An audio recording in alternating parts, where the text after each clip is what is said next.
We're back. We are back. And I'm Lynn Testoni, and I'm a content writer and journalist. And you're Rachel Smith. I'm a copywriter and journalist, content writer, founder of Rachel's List, and you are listening to The Content Bite, a podcast for people who use their words. Yeah, as freelancers generally, but really anyone. Or freelancers, yes, or freelancers, that's right. Yeah.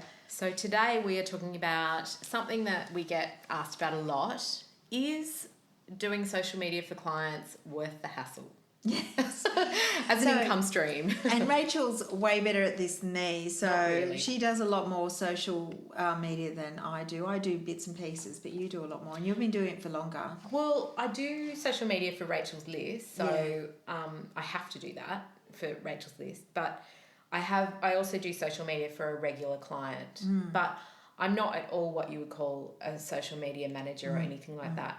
This particular client basically, I think it's really important with social media to know what your goals are for it. Like, are you using it to try and sell clothes on a fashion website? Are you using it to, do brand awareness, to talk about the type of work you're doing, that sort of thing, to share your work. Share your story. Yeah, or are you using it for visibility? And that's the client that I do it for.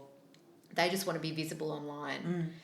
So they want a real mixture of, projects that they're working on, but also fun stuff and behind the scenes stuff. So it's a real mixture, and it's kind of similar to what we do at Rachel's List. So it's a relatively easy gig for me. And they also want it across 3 platforms, LinkedIn, Insta and Facebook. Yeah, which is quite easy. So it's sort of... Yeah, it's tricky if you get into social media and it has to be measurable, because I think that's where you can spend a lot more time and where you can underquote, because it takes a lot more time to... I actually sometimes I do reports for my regular social media client, a monthly report, and often doing the report takes longer than scheduling the post. That's actually the hardest thing. Right. And I think and setting it all up was the hardest thing. I mean, I do learn a lot from doing the reports about what's working and what isn't, so it influences what I do the following month. But it is, people do like analysis and reporting, which is what takes the time, I think. Exactly. So you really have to know your way around the insights and to see what's working, and then, I certainly think that if you're doing social media, it's really good for you to be active on social media yourself. Oh, absolutely. And then you start to see other people, you see good practices, bad practices. Because sometimes, and as a journalist, you have to be on social media, I think. I mean, some people like to say, no, I hate it. I hate Facebook or I hate Instagram. But you just got to embrace it, because it's just part of what we do. Absolutely. And I think the more active you are and the more engaged you are with your audience, whatever platform you're on, it can really encourage people to share your work or to like it or to, retweet or, leave a comment on Instagram or forward it. And that can bring you more work. So there is definitely something in it. It is. As I get piece of your marketing. Yeah. You use Twitter a lot more, don't you, than I do? Yeah, I do. But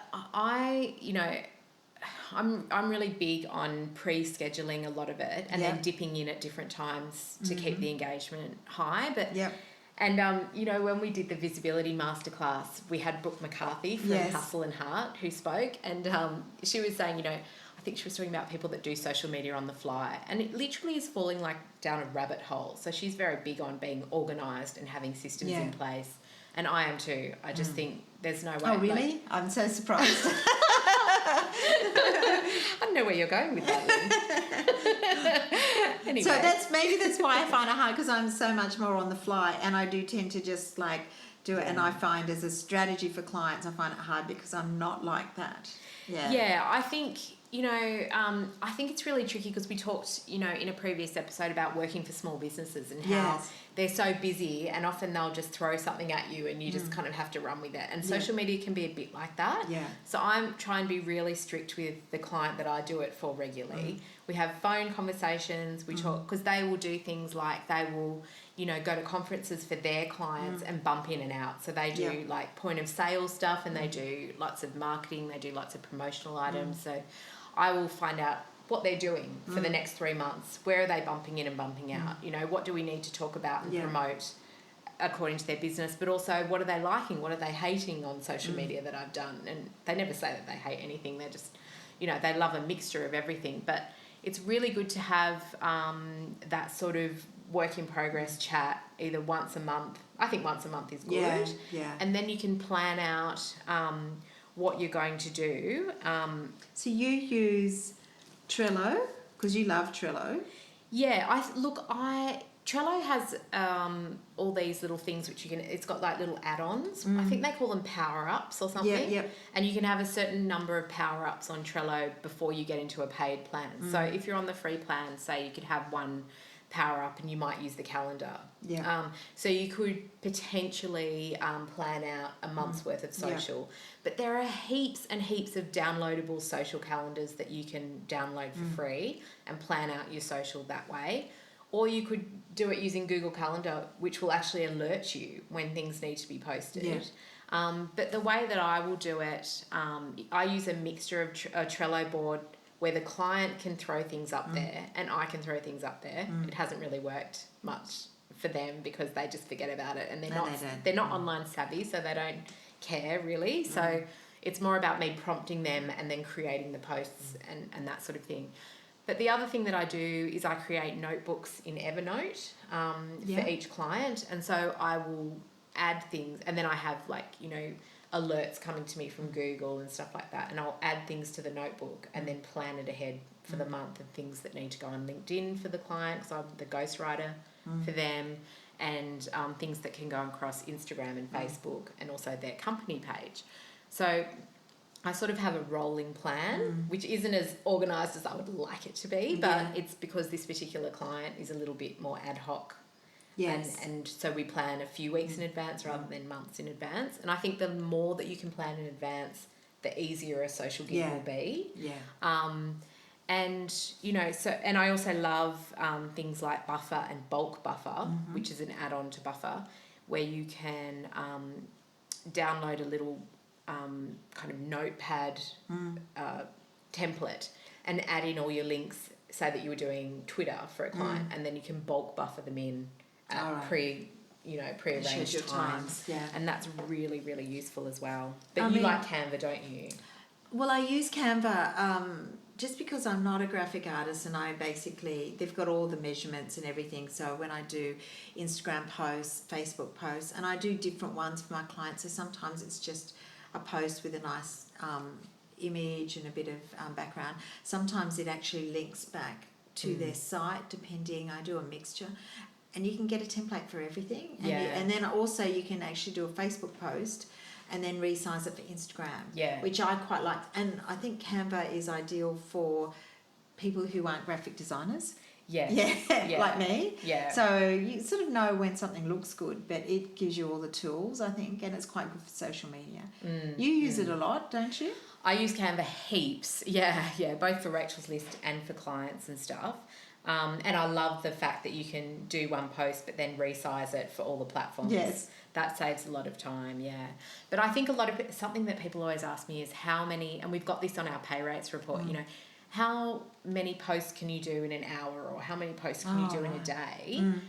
So just as like a vague plan, like it really depends because I think sometimes when you're doing social for a client and you're not deep in that industry, you really need to, understand their tone so that you can pick it up and also pick up the terminology. Yes. And that can be a bit of a learning curve. But once you've got that and you know what kind of posts they like and you even have like stuff planned out, like we do posts on a Monday, we do certain posts on a Wednesday, and then it creates, especially on Instagram, a nice sort of look to the feed. Yes, so that's important on Instagram, Yeah, so if you can plan it out, I mean, there are tools that will help you do that, will help you plan the feed before you schedule it, like Planoly. Is it Planoly? Oh, I've heard of that, I think it's a paid tool. I don't personally use it, but... a lot of people, we use Later. Or Later, which is quite good to plan in, because Instagram used to be, you couldn't schedule posts at all, no, but now you can with Later. Buffer though. You can with Buffer. Yeah, and so, but the other thing that I think is really important to mention before we even look at how many you could do in an hour is you need to have all the pre-stuff done. So you need to have, your images sorted, you need to have your hashtag research done. And that's where Trello comes into its own. You could have lists for hashtags. So, right, yes. Yeah, and so you can just cut and paste instead of being there having to research 30 hashtags for, each post, which is just ridiculous. You want to have all your hashtag lists done ahead of time so you can do the post quicker. So if you had all of that in place and you had the image ready to go and you just needed to do something in Canva for it, I think you could potentially do 3 to 4 posts in an hour. Yeah. And then maybe even modify them slightly if you had to put them onto other platforms. Yeah. So you could potentially in a 7-hour day do 28 posts. Yeah. Or a bit less. Could, yeah. So you could say that your client only wanted 1 post a day up or, across different platforms. You could potentially do a month of social for them in a day or a day and a half. Yeah. Couldn't you? Yeah. Yeah. You do have to, one of the challenges is if you do schedule it all, you've still got to keep an eye out if things change in the real world. Because it would be really bad if you... If there was a bushfire event and you had posted... something stuff. About something about timber or you just got to be careful. Absolutely. And that's the trouble. Social media is so, and you've got to keep an eye on it to make sure you need to have notifications or check it to make sure there isn't a little fire burning on one of your social, like Instagram isn't going because somebody's taken it wrong or somebody's having fights within the comments and things like that. That's important. But just bear in mind that is a completely separate charge. So you might be tasked with creating can you do 10 posts for me and post them across my channels for the next week? But if they want engagement and social, community management, that's a separate sort of time charge. Yeah. So that's something to think about. But I think... But it is a nice... If you're organised, it can be and okay also way if it's a great adjunct to writing like longer form posts, like blog posts, it breaks it up and often they should feed into another. So a social post can link to a blog post and promote the main work you do. So it's a nice little adjunct to a portfolio of work. Yeah, and it can be a way to bundle things in. Yeah. So say that the client only wants blog posts, but you add the social in. That can be a bit of an extra... The added value. The added value. Or not even added value, the extra money that you're charging. Yeah, added value to you, I mean. Yeah. Added value to your bank account. Yeah. Okay. Oh, we've got to go. But thanks for listening. Yeah. I think I yabbered on quite a bit on that one, did I? That was good. But this is more of your expertise than mine, so I've learned heaps, so it's good. Okay. Thanks for listening, everyone. We'll see you next week. Okay. Bye.